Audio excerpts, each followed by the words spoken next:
دعا کی درخواست کرتا. پھر اس کے بعد جب حالات اچھے ہوتے تو کہتا کہ یہ تو اس طرح کے حالات ہوتے ہی رہتے اچھے برے, اور جب برے حالات ہوتے ہیں تو حضرت موسیٰ علیہ السلام کو اس کے لیے منحوس ٹھہراتا. اس طرح پھر اللہ تعالیٰ فرماتا ہے کہ ہم نے ٹڈی دل بھیجے, مینڈکیں بھیجی, سرسریاں بھیجی اور بہت سے خون کا عذاب بھیجا, لیکن ہر بار وہ حضرت موسیٰ علیہ السلام کے پاس آ جاتا اور دعا کرواتا, اور جب حالات اچھے ہو جاتے تو انکار کرتا. پھر اس کے بعد اللہ تعالیٰ فرماتا ہے کہ موسیٰ علیہ السلام پر اور ان کی قوم پر اس نے بہت سے ظلم کیے. اس کے بعد موسیٰ علیہ السلام کی قوم کہنے لگی, اے موسیٰ تمہارے آنے کے بعد بھی ہم ستائے جا رہے ہیں. حضرت موسیٰ نے فرمایا کہ اے میری قوم کے لوگوں, استعینوا باللہ, اللہ سے مدد چاہو اور صبر کرو. اور پھر فرمایا کہ ان قریب اللہ تعالیٰ تمہیں ظالموں کو ہلاک کر دے گا اور تمہیں زمین کا خلیفہ بنائے گا. پھر اس کے بعد اللہ تعالیٰ فرماتا ہے کہ ہم نے انہیں غرق کر دیا اور بنی اسرائیل کو اس کا خلیفہ بنا دیا.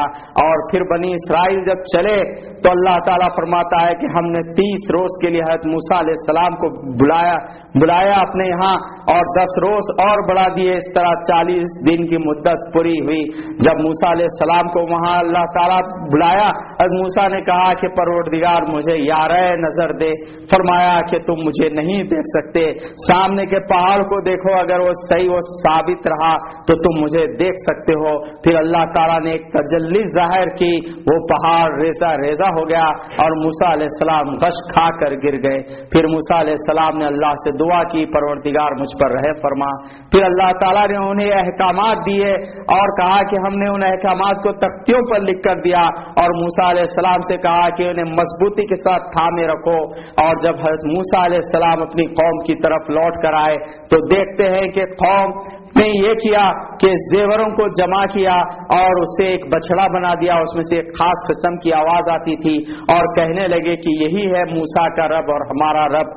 پھر اس کے بعد حضرت موسیٰ کو جب یہ پتا چلا تو وہ آئے اور اپنے بھائی ہارون سے کہا کہ تم نے بہت ہماری جانشینی غلط کی. حضرت ہارون نے کہا کہ آپ مجھ پر غضبناک نہ ہو, بلکہ میری قوم نے مجھے دبا ڈالا, قریب تھا کہ مجھے قتل کر دیتا. حضرت موسیٰ علیہ السلام نے ان تختیوں کو پھینک دیا اور اپنی قوم سے خطاب کر کے کہا کیا تمہیں دن لگ گئے ہیں, تم اللہ کی ذات میں کیسے دوسروں کو شریک کرتے ہو؟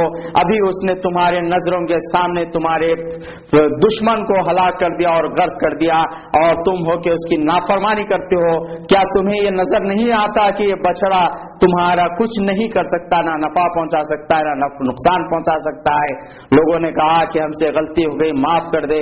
اللہ تعالیٰ نے فرمایا کہ جن لوگوں نے بچڑے کو معبود بنایا ہے ان پر ہمارا عذاب آنے والا ہے, لیکن جو کوئی توبہ کر لے اور نیک عمل کرے ہم ان سے معاف کرنے والے ہیں.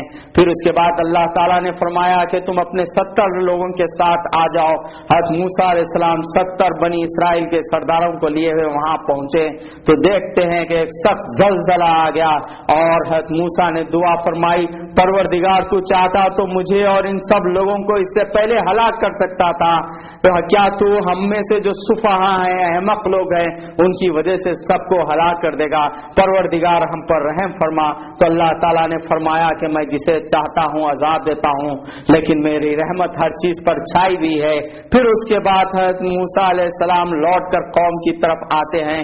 پھر اس کے بعد قرآن کہتا ہے کہ ان لوگوں نے حضرت موسیٰ علیہ السلام سے درخواست کی کہ پانی کے لیے. حضرت موسیٰ علیہ السلام نے اللہ سے دعا کی, اللہ تعالیٰ نے اشارہ کیا اس چٹان پر اپنا عصا مارو, اس میں سے 12 چشمے پھوٹ نکلے, اور 12 خاندان, ان کے 12 ٹرائب سے ہر خاندان نے جان لیا کہ اس کے پانی پینے کی جگہ کون سی ہے. پھر فرمایا گیا کہ ہم نے ان پہ من و سلوہ اتارا, ابر کا سایہ کیا, یہ سب کچھ کیا, اور کہا کہ سب کے قانون کی نافرمانی نہ کرو. لیکن ان لوگوں نے سب کے قانون کی نافرمانی کی, اور مچھلیاں یہ تھی کہ بار بار ہفتے ہی کے دن ابھر کر آتی تھی, یہ ان کے لیے آزمائش تھی. لیکن انہوں نے سب کے قانون کی نافرمانی کی, اللہ تعالیٰ نے انہیں بندر بنا دیا اور پھر ان پر عذاب آ گیا. اس طرح اللہ تعالیٰ فرماتا ہے کہ یہ قوم ایسی قوم تھی. اس کے بعد کہا گیا کہ یہ پے در پے انہوں نے اللہ کی نافرمانی کی.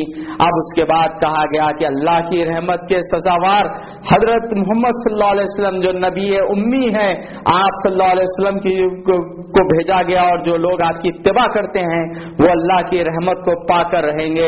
فرمایا حضور صلی اللہ علیہ وسلم کا ذکر مبارک بہت عالیشان طریقے سے یہاں پر کیا گیا کہ نبی امی جو پڑھنا لکھنا نہیں جانتے ہیں ویسے نبی ہیں اور لوگوں کو سکھا رہے ہیں.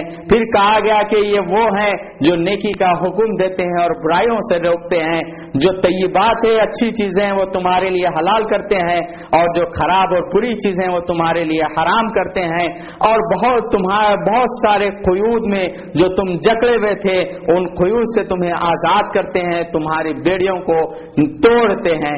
اس طرح حضور صلی اللہ علیہ وسلم کا ذکر مبارک ہوا اور فرمایا گیا کہ اے نبی صلی اللہ علیہ وسلم یہ کتاب ہم نے اس لیے نازل کی ہے تاکہ لوگ اس سے ہدایت پائیں، اور یقیناً یہ رحمت ہے مومنین کے لیے.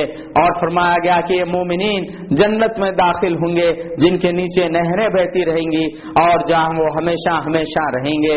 اور پھر اس کے بعد وہ لوگ بھی یہ کہیں گے کہ اللہ کا شکر ہے جس نے ہمیں ہدایت دی، اگر ہم چاہتے تو ہم اللہ کی مرضی کے بغیر ہدایت حاصل نہیں کر سکتے تھے، وہی سیدھا راستہ دکھاتا ہے. اس طرح اللہ تعالیٰ نے یہاں پر حضور صلی اللہ علیہ وسلم کا ذکر بھی کیا ہے، قرآن کا ذکر کیا ہے، جنت کا ذکر کیا ہے اور دوزخ کا ذکر کیا ہے.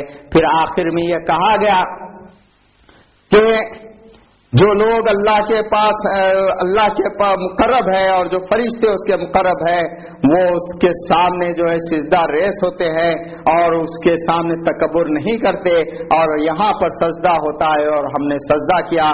الحمدللہ آج سورہ اعراف کا خلاصہ ختم ہوا.